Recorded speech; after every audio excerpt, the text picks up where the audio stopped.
Muito Dan? bom. Uma dúvida. Vamos. Ainda sobre essa.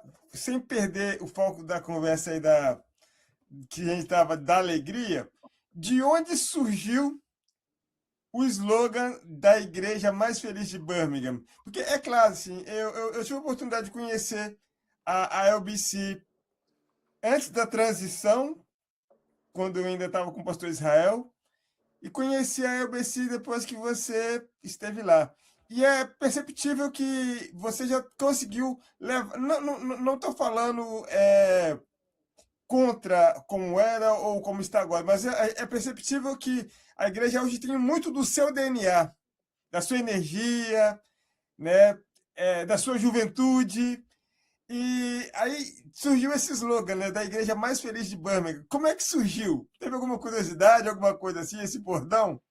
É assim, na verdade, é inevitável uma coisa, né?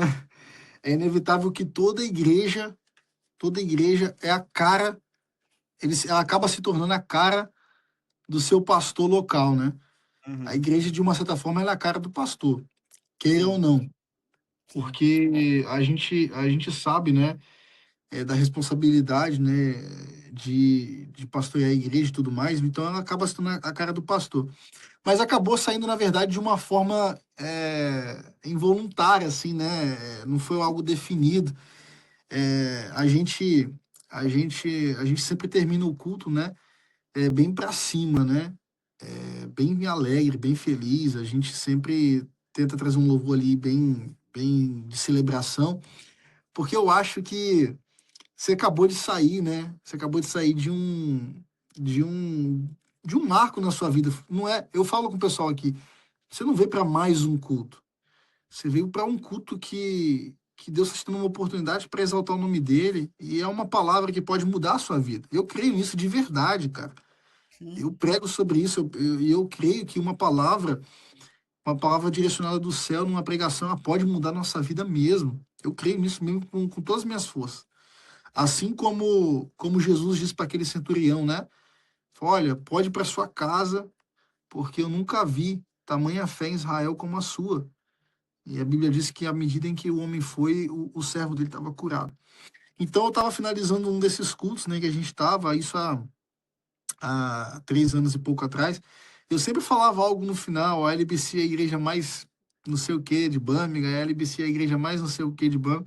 E aí acabei falando a igreja mais feliz e a gente tem como um dos valores da igreja, a gente tem 10 valores na LBC Brasil hoje, né? É, os dois primeiros valores é em honra ao pastor Israel, que é o que Deus ministrou no meu coração sobre esses valores, né? E quando a gente estava fazendo aqui a espinha dorsal, né, da igreja, dos valores da igreja, da doutrina da igreja, eu quis honrar ele, né, sobre os dois primeiros valores da igreja, que é primeiro o amor pela palavra e o segundo o amor no servir. Porque eu desconheço alguém que teve tanto amor como o pastor Israel teve por servir pessoas e pela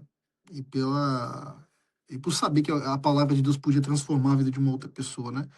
Mas um dos valores também da nossa igreja é a alegria no espírito, né?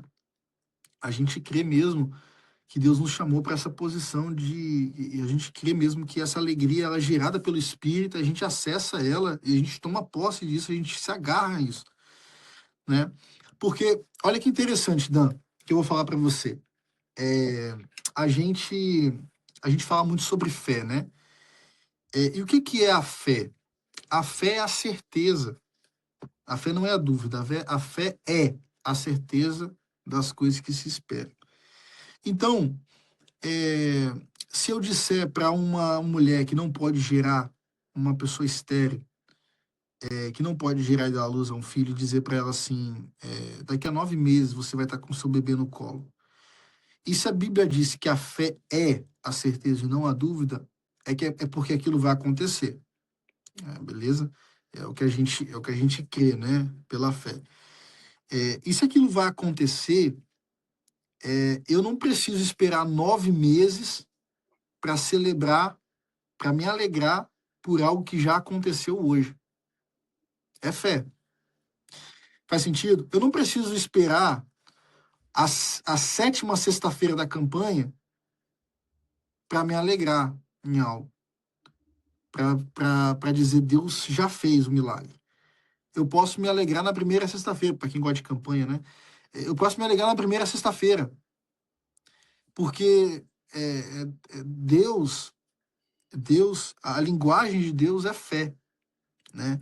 Eu sei que não está na pergunta aqui, mas é, no assunto, na verdade, mas um dos meus maiores testes de alegria foi nos meus piores dias que eu passei na Inglaterra. É, a gente é provado naquilo que a gente prega, cara. A gente é provado naquilo que a gente fala, naquilo que a gente tem como teologia, a gente vive na prática isso. E quando meu filho nasceu prematuro, né? Meu filho nasceu com 29 semanas.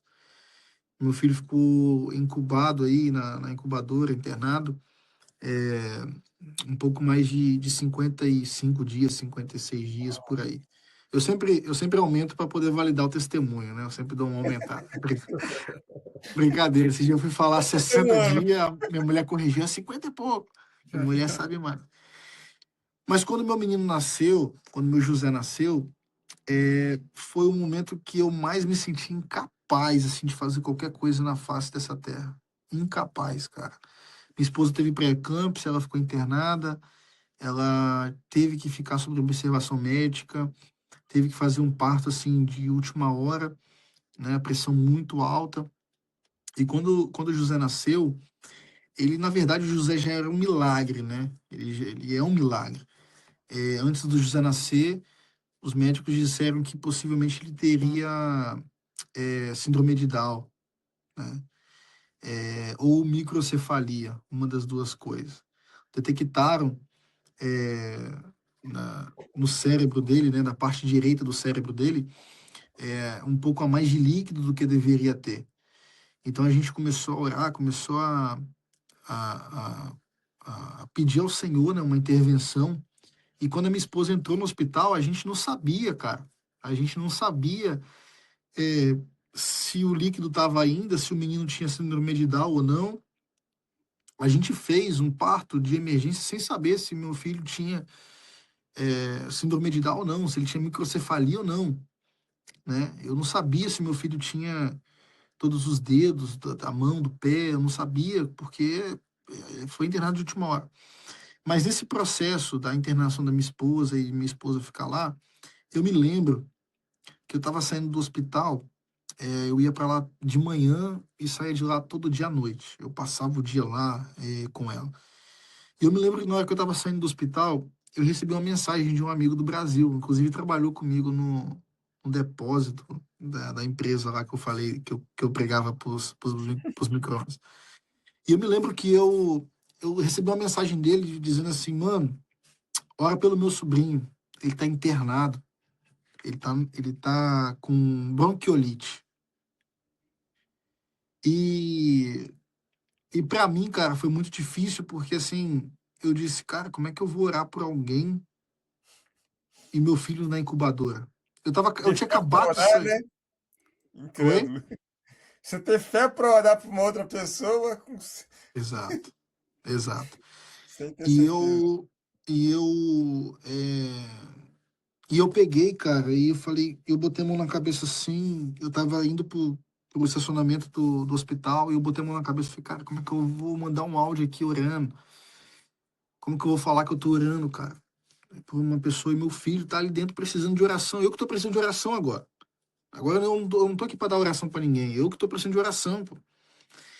E na hora que eu falei assim comigo mesmo, o Espírito Santo falou comigo no meu coração. Falou, muitas vezes a gente vai entregar aquilo que a gente não tem. Ora.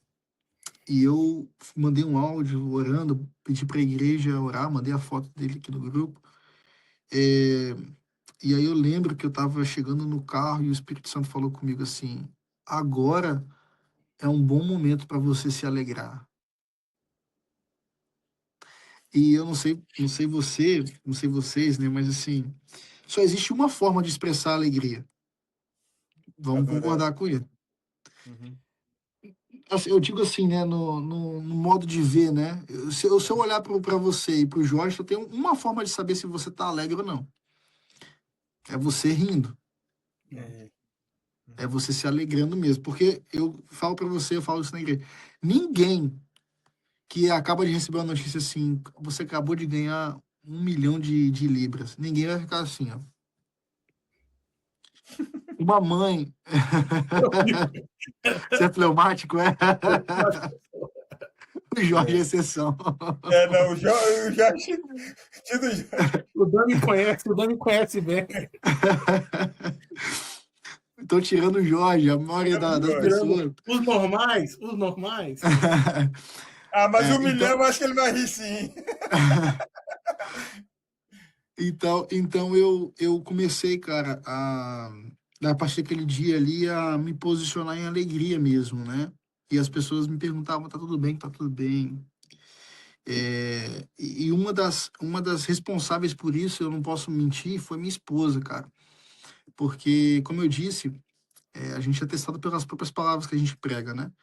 Eu me lembro que quando eu estava chegando de um desses exames que a médica perguntou se a gente queria abortar o bebê, pelo fato de talvez ele ter síndrome de Down ou de ter algum tipo de problema, de má formação. Eu me lembro que eu estava chegando na garagem de casa, eu estava assim, acabado, cara. E eu tava brigando com Deus na minha mente, na minha cabeça, o seguinte: Senhor, quantas vezes eu preguei sobre cura e o Senhor curou no culto? Quantas vezes eu botei a mão sobre alguém enfermo, essa pessoa ficou curada, meu filho. Eu quase que eu estava me sentindo alguém assim que podia mesmo questionar com Deus: Senhor, você não está entendendo, sou eu, né? E eu dialogando com Deus, brigando com Deus, cara. E aí eu me lembro que a Thalita estava numa tranquilidade, minha esposa numa tranquilidade. E aí eu fiquei assim, bravo com ela, cara. Eu falei bem assim: deixa eu te falar uma coisa. Você não tá entendendo o que que tá acontecendo, cara. Eu parei o carro na garagem e falei: você não tá entendendo o que que tá acontecendo. Você tá aí tranquilo, cantarolando, eu acho que agora você não percebeu a gravidade do problema, da situação. E aí ela pegou no meu braço, assim, no meu antebraço, ela balançou, ela falou bem assim: cadê aquele homem que prega lá na frente? Cadê aquele Mateus que prega lá na frente sobre fé? E aí ela me disse uma coisa que eu nunca vou esquecer, ela disse assim: se o nosso Deus ressuscitou um morto, o que que é retroceder com um líquido? E aí eu falei: rapaz, quase que eu levantei a mão e eu falei bem assim: Senhor, eu te Receba. Ora recebo por mim aqui. como meu único, suficiente Salvador. Quase aceitei Jesus naquele dia, de novo. É, Então, esse jargão, né, vamos colocar assim, essa frase sobre a alegria, a felicidade, a igreja mais feliz de Birmingham, surgiu de uma forma, digamos assim, Espontâneo. espontânea, aleatória, né, espontânea, mas baseada nos nossos valores, mas que diariamente a gente é testado se a gente realmente é a igreja mais feliz. Porque não é no dia bom que a gente prova que a gente é uma igreja alegre no Senhor. É no dia mal, é no dia do diagnóstico ruim, é no dia em que se A perde o má trabalho, a má notícia, né? A má a, notícia chega. a má notícia, exatamente. É nesse dia em que a gente olha e decide, ou se prostra ou se posiciona, né? E é claro, não vou mentir, não vou ser hipócrita. Tem dia, claro, é o que o salmista disse, né? O choro vai durar uma noite. O choro realmente dura uma noite. Mas a alegria ela vem pelo amanhecer, né? Os momentos de dificuldade, de pressão, acontece para todo mundo, cara, para todo mundo.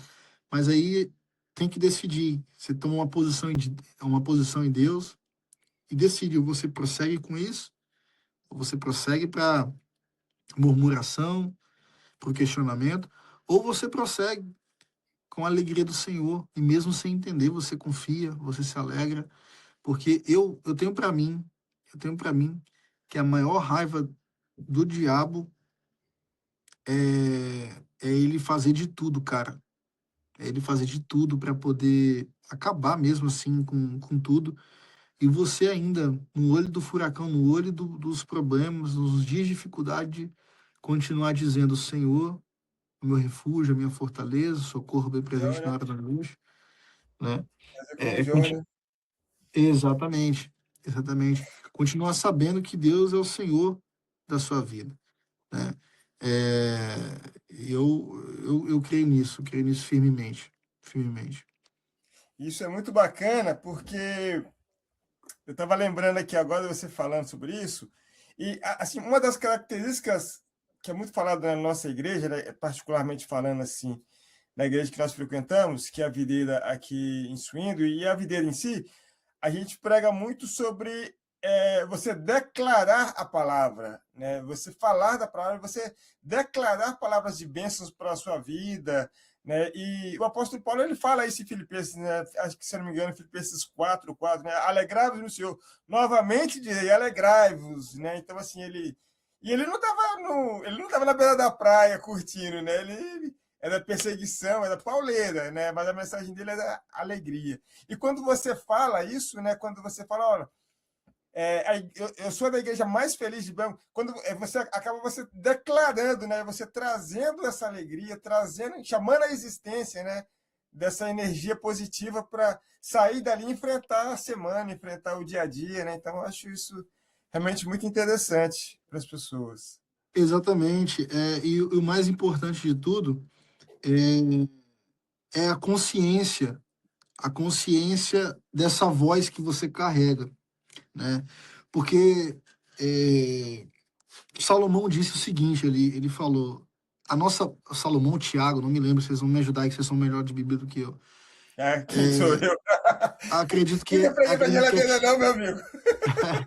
acredito que, acredito que foi os dois, inclusive, acredito que foi os dois. O poder da morte e da vida está na língua, Tiago disse. Sim, Tá na língua, sim. né? Então, quando você tem uma consciência disso, quando você tem uma consciência daquilo que você carrega e do poder que sai da sua boca, não sei se vocês já leram um livro da Joyce Maia, alguma coisa assim o nome dela, Joyce Maia, chamado Eu e Minha Boca Grande. Não, Eu e Minha não Boca conheço. Grande. É um livro que fala justamente sobre o poder da declaração da palavra, né? E Romanos 10:8, se eu não me engano, o apóstolo Paulo ele diz assim: Mas o que diz? A palavra está perto de ti, na tua boca e no teu coração.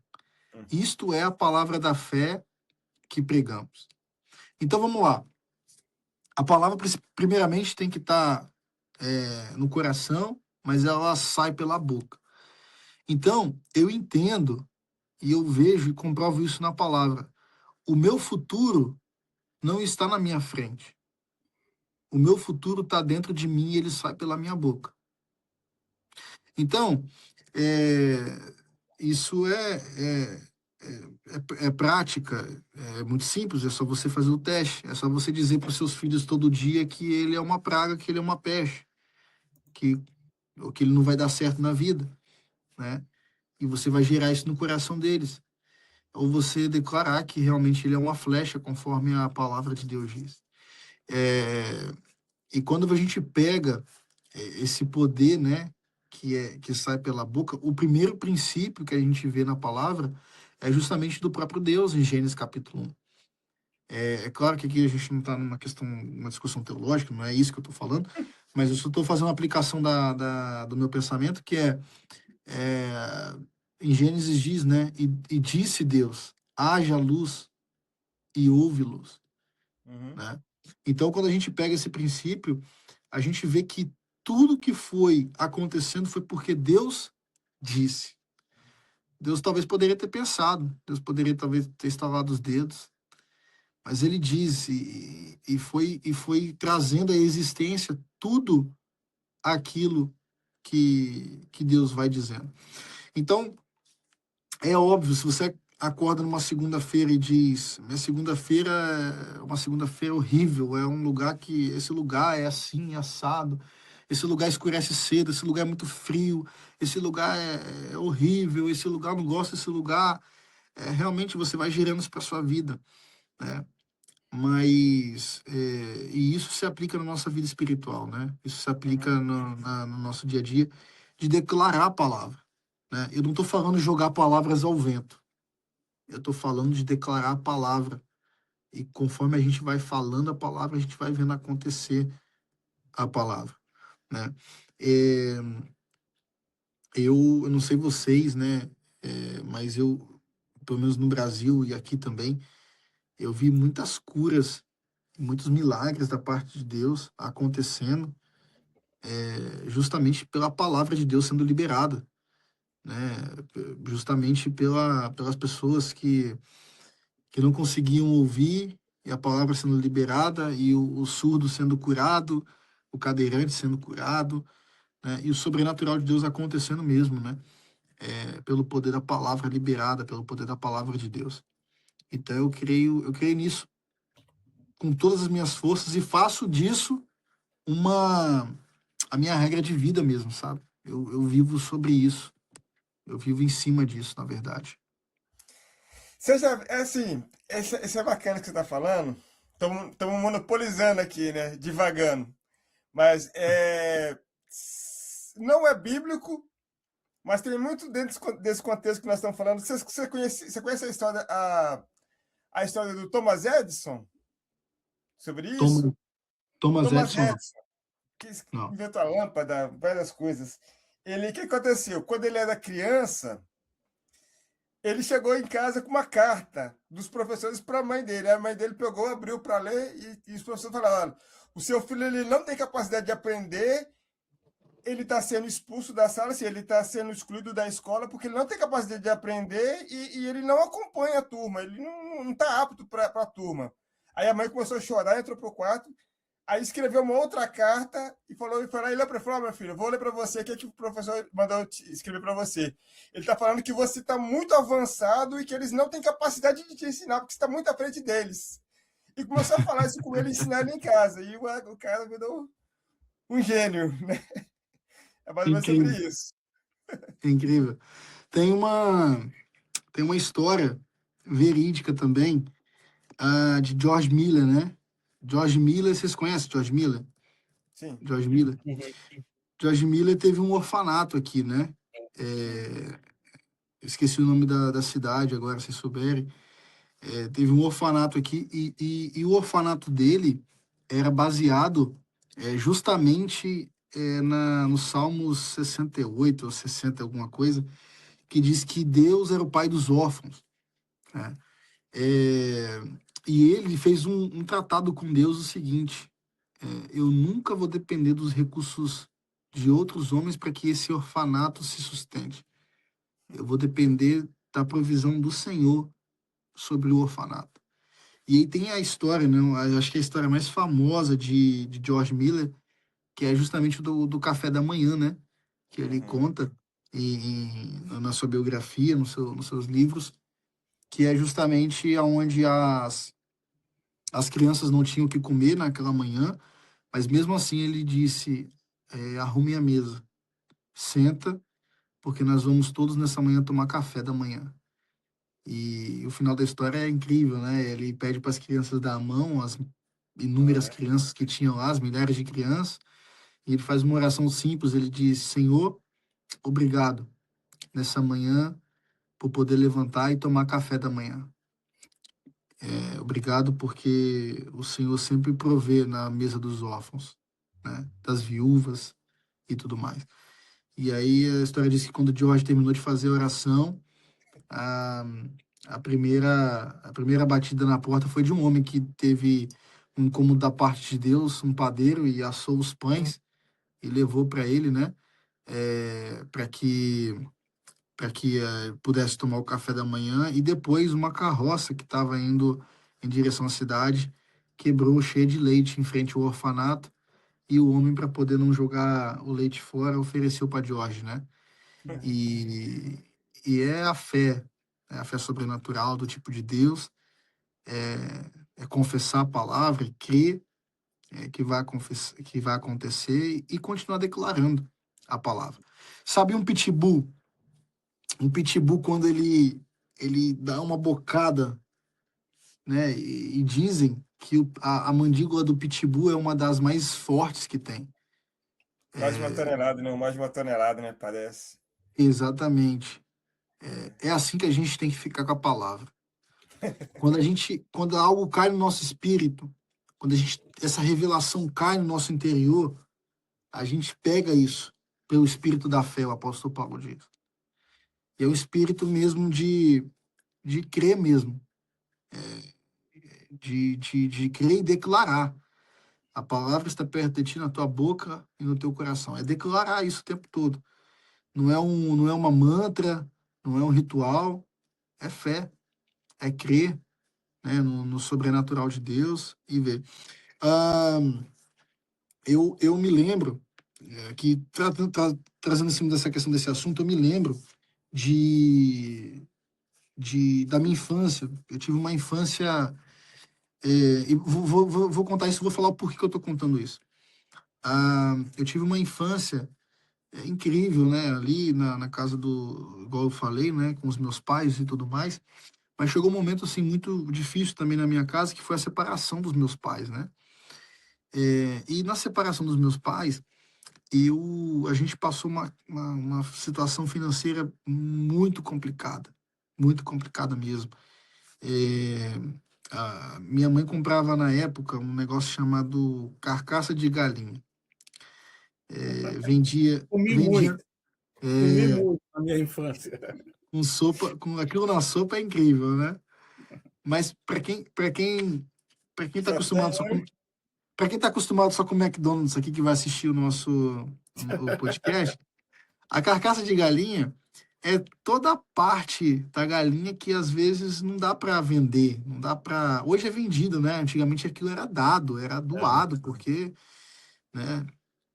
Eu Hoje vendi as bem pessoas. baratinho, né? Coisa assim, só para se livrar É, mesmo. era R$ 2 o quilo, R$ 1 um quilo na época. Hoje o pessoal tá vendendo osso, cara. Eu vi a reportagem no Brasil, a galera vendendo osso no mercado. E aí eu peguei e a gente entrou nessa fase, né? Minha mãe, ela trabalhava no restaurante, às vezes a comida que sobrava trazia para casa, e aí era carcaça de galinha assada, era carcaça de galinha ensopada, cozida, na airfryer, no forno, só não comia cru aquilo. Então era uma fase muito difícil. E aí eu acabei indo pro Sinal. Sinal, eu ia trabalhar, vendia bala no Sinal, ali em Campo Grande. Eu passei um bom período vendendo bala, vendendo jujuba, vendendo água, limpando os vidros dos carros, né? Eu me lembro que um dia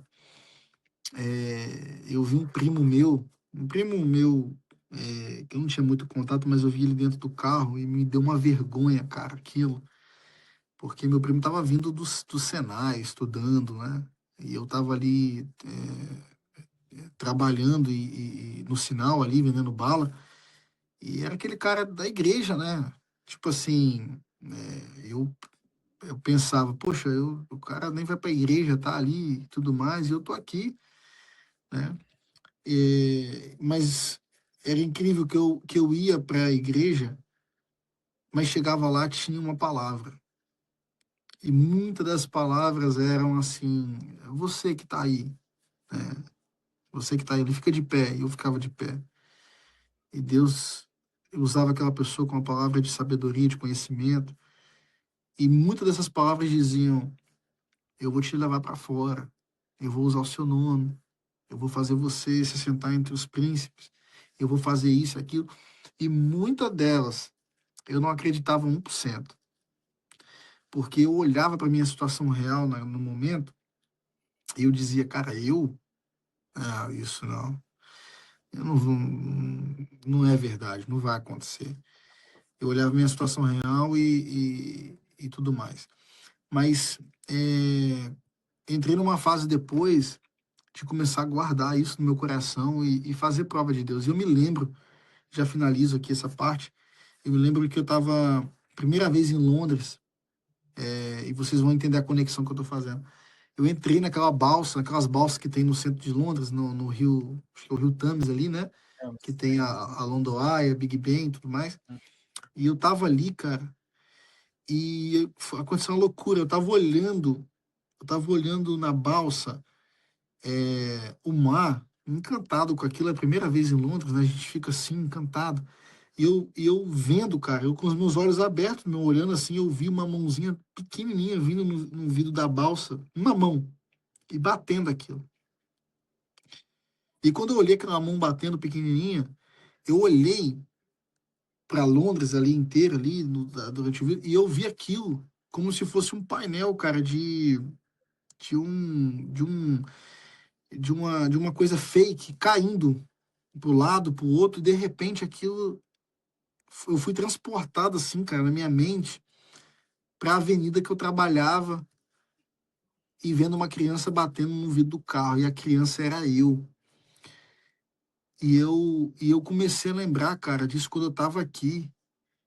E o Senhor falou muito forte no meu coração. Ele disse: Você se esqueceu do que eu tinha te prometido, mas eu não me esqueci. E quando eu olho, alguns anos atrás, eu me recordo disso, né? De ter trabalhado, estar ali no sinal vendendo uma caixa de jujuba para ganhar R$ 7, R$ 8. E ver o que Deus fez na minha vida em pouco tempo, pouquíssimo tempo. Eu não tenho outra explicação a não ser dizer foi Deus. A crer, sabe, a confiar que realmente ia acontecer, né? E guardar aquilo no meu coração e ver o milagre de Deus acontecendo, né? De uma forma sobrenatural. Então, para quem nos escuta, né? Eu falo isso, você tem uma palavra de Deus no seu coração, não interessa o cenário à sua volta, né? Não interessa o que está acontecendo à sua volta. Deus não está preocupado na sua dificuldade. Deus não tem dificuldade, né? A ansiedade é um problema do homem. E a ansiedade, eu sempre digo isso, ansiedade, quem anda com ansiedade é achar que Deus vai falhar. A ansiedade é achar que Deus em algum momento vai falhar. E Deus não falha, cara. Deus não erra, né? É só uma questão de você crer, confiar, declarar e ver algo acontecendo na sua vida, ver o sobrenatural de Deus acontecendo na sua vida, para a glória de Deus, né? Com relação Muito bom. à experiência que você falou, né, do George Miller, ele, na realidade, ele é pertinho da gente aqui, né? Ele, na região de Bristol, a gente está 50 milhas, 45 milhas, 50 milhas, né, Danda? De Bristol, né? Então é bem pertinho. Então, 50 você minutos falando aí nós estamos. essa experiência, né? E aconteceu há quase 200 anos atrás, 150 anos atrás, né? Mas coisas que a gente, quando muda para a Europa, né, e vê essas experiências de homens que viveram aqui 100 anos, cento e poucos anos atrás, antes da gente, e Deus, como falou, não muda, né? Ele não é homem para mentir, né? Ele não é como Ele nós, continua fazendo, né? continua fazendo. Então, Continua uma fazendo, é experiência verdade. que está tão perto da gente aqui, até em quilômetros, né? Em milhas, no caso aqui. Mas, Pastor Mateus, a gente está já seguindo para o finalzinho da nossa entrevista, mas uma coisa que a gente queria que o pastor trouxesse antes das considerações finais, falou um pouco do slogan, da sua experiência, mas você, como pastor hoje da LBC Brasil, e com a responsabilidade, né, de cuidar dessa rede de língua portuguesa, o que queima o seu coração hoje? Hoje, se você fala assim, Mateus, faz uma alta análise. Hoje, o que queima no seu coração? Aonde que você quer chegar com essa mensagem do Evangelho, aquilo que você quer alcançar? O que você quer fazer a partir de hoje no seu ministério? Claro que é tomando conta da igreja de Birmingham, né? Mas além disso, o que te faz caminhar, te leva avante? Excelente pergunta, excelente pergunta. Ahn, eu acho que essa, inclusive, é a pergunta que todo mundo devia se fazer para ele mesmo, né?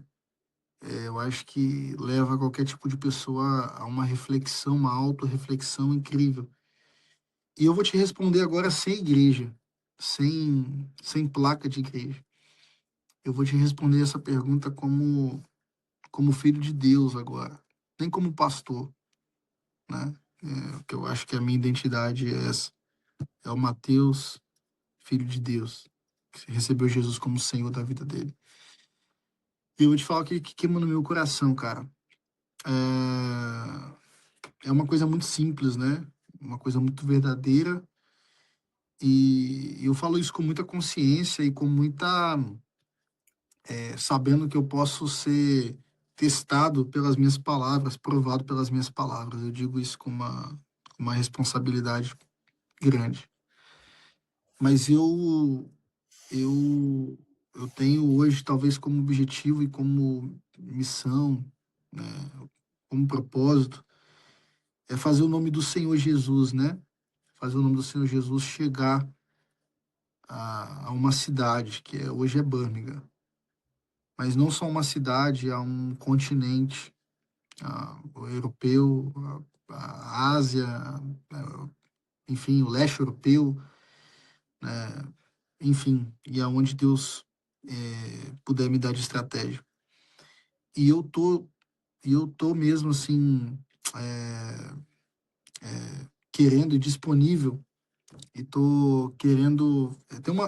Tem uma jogada no poker chamada all-in. Uau. Essa jogada no poker ela é a seguinte: quando você aposta todas as suas fichas com todas as fichas da pessoa. E qual que é a questão dessa jogada, né? Por que ela é tão emblemática, essa jogada? O all-in é emblemático porque você não sabe se a pessoa apostou tudo porque é um blefe, ou você não sabe se a pessoa apostou tudo porque as cartas dela são altas. Então o all-in é emblemático, porque teve alguém que teve coragem de gastar tudo.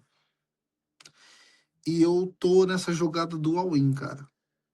Eu tô disposto para gastar tudo, inclusive a minha vida e morrer pelo evangelho. E falo isso com muita responsabilidade. Falo isso com muito temor diante de Deus,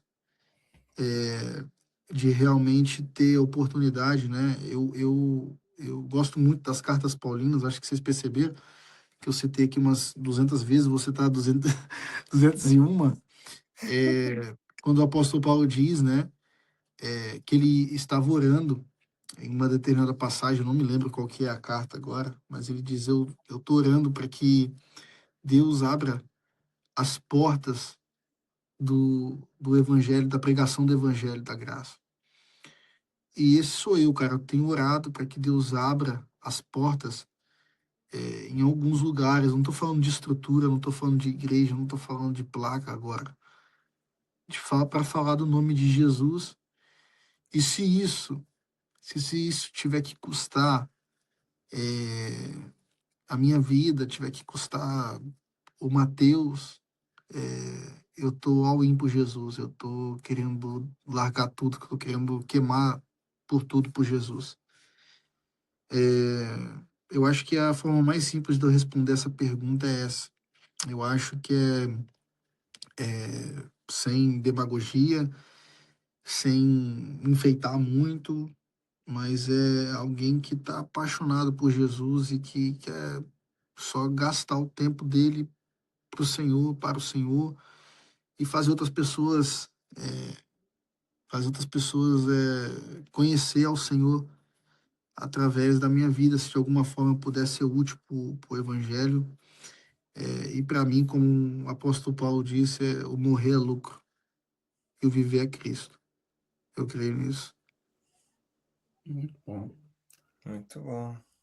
Dan, estamos chegando ao final da nossa entrevista. Tá? Agora, o Dan começa e o Dan termina. Eu queria. Rapaz, Você vai fazer um hominho aqui também. o Dan tem a cartada final pelo jeito aí, meu irmão. Maravilha, maravilha. Glória Pois a é, Deus. infelizmente estamos chegando ao final. Nós queríamos, Pastor Mateus, te agradecer, em primeiro lugar, sabe? Assim, foi um tempo muito precioso te conhecer. Eu acho que inspira muito o amor, né? Inspira muito, assim, essa nova geração que está chegando, né? Que é possível você fazer mais, né? A gente sempre pode dar um pouco mais, né? Sempre pode puxar um pouco mais para o Senhor, né? O Senhor merece sempre um pouco mais. Então, foi muito bom, sabe? Foi inspirador para nós esse momento com você. Queremos te agradecer. Que isso. Ao Jorge estar com a gente. E nós queríamos deixar um espaço para você aqui agora. Primeiro, para você dar as suas considerações finais, de repente, algum conselho, né? O espaço é seu, né? Para você falar para as pessoas, para você usar como vitrine para a sua igreja, para as igrejas da rede, né? Sobre seus projetos pessoais. Então, fique à vontade. Você tem o nosso espaço aqui, você tem, né, para falar que se está no coração, que está no coração do Mateus. Rapaz, olha que normalmente é 1h30 É outra live, né? Rapaz, não me fala.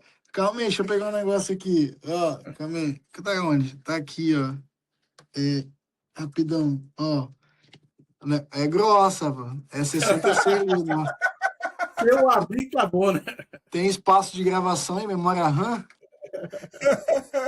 Não, tem 20 horas. Nós temos 20 horas no aplicativo, pode? Glória a Deus. Gente, parabéns pela iniciativa, né? É um desafio, né? Acredito eu fazer um podcast, talvez online. Que Deus conceda graça para vocês aí de envolver, né, as pessoas, assim como a gente teve uma conversa muito boa aqui. E que o Senhor conecte, né? Pessoas com vocês aí nesse tempo, que possa crescer esse podcast. Eu espero voltar aqui algum outro dia para a gente conversar sobre algum outro tema, a gente definir talvez um tema aí, e a gente falar, né? Falar sobre calvinismo. Então. Legalismo. Vamos falar sobre o legalismo, a dureza do Velho Testamento. Mas eu queria mesmo, sim, aproveitar esse espaço, é claro. E queria começar, se vocês me permitirem, falando de uma história de um homem que eu, há um tempo atrás, li em um livro. Se não me engano, o nome dele é John Harper. Não sei se vocês já ouviram falar dele também. Acho que é John Harper. É Happer, alguma coisa assim, John Harper. John Harper foi um pastor batista, um pastor escocês, um pastor batista. E por que John Harper ficou famoso, né, e conhecido? Não é porque ele tinha um melhor sermão escatológico, melhor vocabulário. O John Harper ficou conhecido e muito famoso porque ele estava no embarque do Titanic. E ele estava indo para os Estados Unidos. Acho que, se não me engano, o Titanic afundou lá em 1912, alguma coisa assim, não me lembro o mês. E, se eu não me engano, foi também nas águas do Oceano, né, Norte, né, ali. E aí o John Harper estava indo, ele estava com a filhinha dele. John Harper, ele era viúvo, então ele estava com a filha indo assumir uma igreja, pastorear uma igreja de Moody, nos Estados Unidos. E quando ele vai no Titanic, ele tá com a filha dele, e todo mundo aqui assistiu o filme, eu acho. Quando o navio começa a afundar, o que as pessoas fazem? Elas começam a dar prioridade para as crianças. e os pais das crianças a saírem nos botes. Todo mundo sabe que não tinha bote suficiente, né? E ofereceram a John Rapp a oportunidade de sair do Titanic enquanto ele estava afundando. E, e todo mundo se espantou porque John Rapp, ele negou a ajuda, ele negou a ida dele. Ele disse: botem a minha filha no bote, deixem ela se salvar e, e levem ela, cuidem dela. E quando perguntaram para John Rapp o que estava acontecendo, por que ele não ia, ele disse: eu não vou porque eu tenho uma missão aqui. E a missão é falar de Jesus aqui no Essas Titanic. almas aqui morrendo. Uhum. Porque ele disse: eu sei para onde eu vou quando eu morrer. Essas pessoas aqui, muitas delas, vão para o inferno se não aceitarem Jesus nessa noite. E John Harper pregou e evangelizou no naufrágio do Titanic em meio às águas geladas do oceano. E ele chegava para alguns e perguntava se ela queria aceitar Jesus. Umas pessoas aceitavam, outras não. E talvez alguém que vai nos assistir pode perguntar assim: mas Mateus, ah, como que você sabe que isso é verdade? Como que você sabe que isso não é uma história? Porque a gente vê na biografia um homem que recebeu um colete de John Harper. Esse homem sobreviveu e ele contou essa história. Ele contou que quando o Titanic já estava completamente afundado e eles estavam sobre os escombros, né, do Titanic, nas águas geladas, John Harper se aproximou perto dele e perguntou de uma forma incisiva, disse: você já aceitou Jesus como o Senhor da sua vida? Ele disse: não, ainda não, eu também nem quero. E John Harper começou a pregar para ele se arrepender. Aquele homem resistiu fortemente ao evangelho. E John Harper saiu. Ele saiu e depois esse homem conta que John Harper voltou. E quando voltou, John Harper pegou o colete dele e entregou para o homem. E ele perguntou: por que você está me entregando esse colete? Ele disse: eu estou te entregando esse colete porque se você morrer, o seu dano é pior do que o meu. Você vai para o inferno. Mas se eu morrer hoje, eu vou para o céu. Oh, glória a Deus. Deus. Eu vou para o céu. E aquele homem aceitou o colete de John Harper, mas não só o colete de John Harper, ele aceitou a pregação de John Harper. Aquele homem aceitou Jesus naquele dia, nas águas geladas. E a frase que esse homem disse é interessante. Ele disse assim: ninguém, ninguém morreria por uma mentira como esse homem morreu. O Jesus que ele prega é de verdade. Então eu quero falar aqui bem rapidinho para talvez alguns Johns Rappers que vão nos assistir aqui depois. Talvez você que está nos assistindo, em algum momento da sua vida, você está vendo muitas coisas desmoronar à sua volta. Muitas coisas sucumbirem à sua volta. Talvez seu barco que você estava naufragou, né? Mas Deus te entregou uma palavra. E eu falo com você que é pastor, que é líder, que tem um chamado de Deus na sua vida, ou você que Deus te chamou para intercessão, que talvez é um ministério que não é visível, né?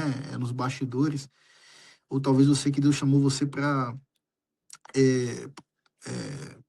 falar na sala das crianças, do Kids, e você tá vendo tudo se desmoronar à sua volta e você tá se esquecendo da mensagem que você carrega. Nós temos um compromisso com a mensagem. Nós temos um compromisso com a palavra. Nós temos um compromisso com uma verdade que floresce e aquece o nosso coração. O evangelho, ele é o poder de Deus para a salvação de todo aquele que nele crê. O evangelho é graça sobre graça. O evangelho é um mendigo contando para outro mendigo onde encontrou pão. Então, eu não sei o que fez alguns de vocês pararem de falar do evangelho.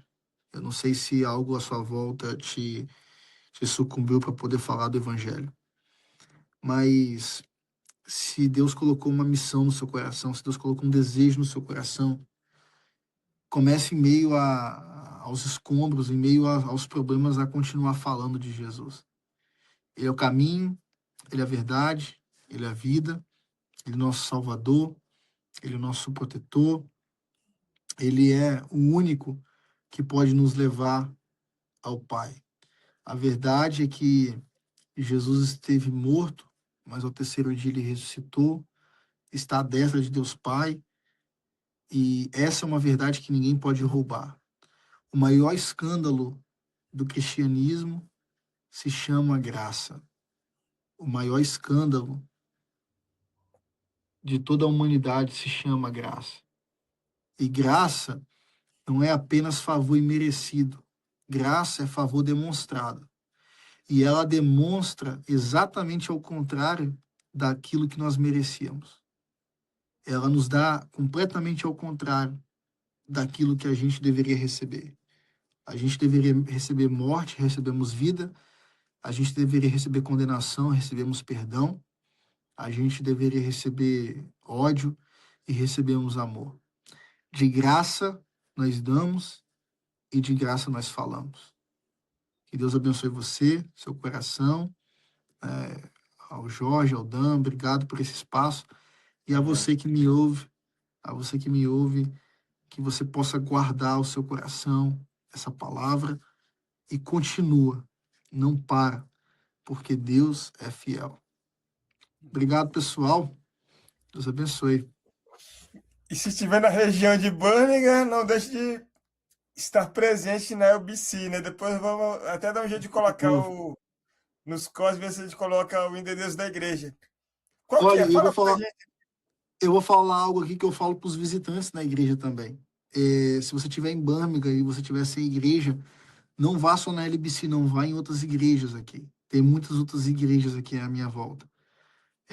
Vá fazer uma visita na LBC, vai lá. Se você gostar, você fica, mas se você não gostar, não achei interessante, tem muitas outras igrejas aqui.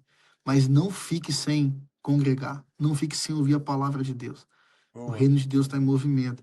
Mas se você deseja nos acompanhar na LBC aqui, quiser participar de um culto, estamos nos congregando nesse mês, às terças-feiras, nas terças de portas abertas, no abril de portas abertas.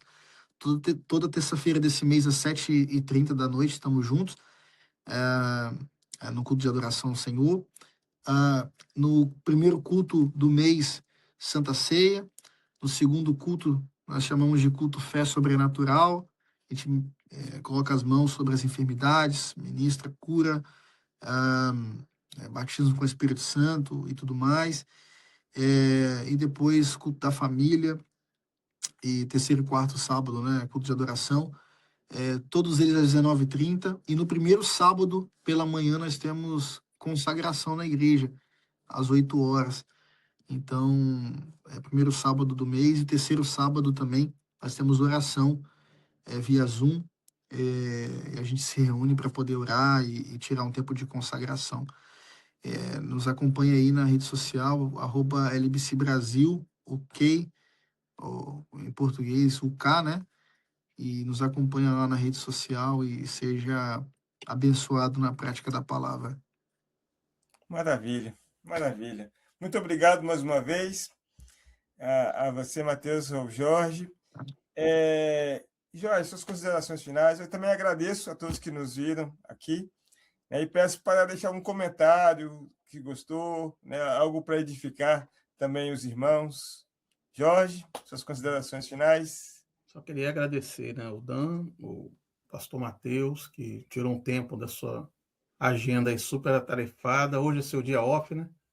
Mas tirou seu tempinho aí para conversar com a gente, para edificar pessoas, edificar vida, e como nós vamos assistir, né, proclamar o reino. Então, precisamos seguir, precisamos ir avante. Não podemos parar nessa nossa caminhada, né? Então, Deus é aquele que pode nos fazer sonhar alto, nos fazer... lá na videira tem um obreiro, o Luan, ele fala assim, com certeza ele ouviu essa frase em algum lugar, o sonhar baixo e sonhar alto custa a mesma coisa. Então, por que não vamos sonhar alto, né? Exatamente. Vamos querer Dá o mesmo coisas trabalho, grandes, né? grandes O pastor coisas Mateus fala grandes muito da isso parte de também. Deus. Hã? Pegou do pastor Mateus. Então, nada se cria.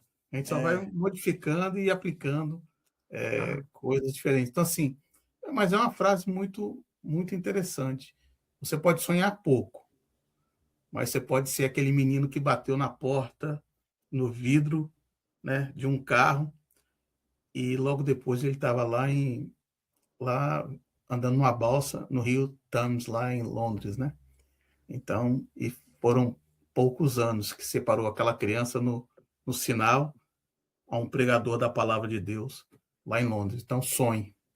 Deus ele tem coisas maravilhosas e grandiosas para você. Deus abençoe a todos, né? Nos vemos no próximo episódio número 18, que vai ser com o pastor Gesiel, o nome dele? Gesiel. Lá que está na região lá no norte da Espanha, né? No País Basco, No exatamente. País Basco.